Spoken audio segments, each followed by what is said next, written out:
Sa ilang sinaunang pamayanan sa Pilipinas, ang tattoo ay hindi lang palamuti sa katawan.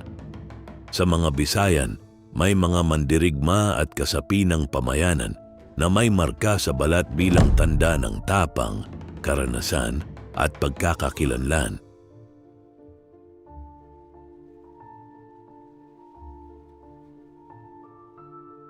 Dahil sa dami at anyo ng kanilang tattoo, tinawag sila ng ilang Kastila bilang pintados o mga taong may pinta sa katawan.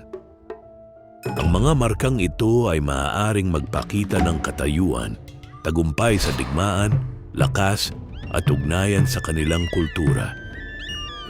Hindi pare-pareho ang kahulugan ng tattoo sa buong kapuluan dahil iba-iba ang tradisyon ng bawat rehiyon at pamayanan.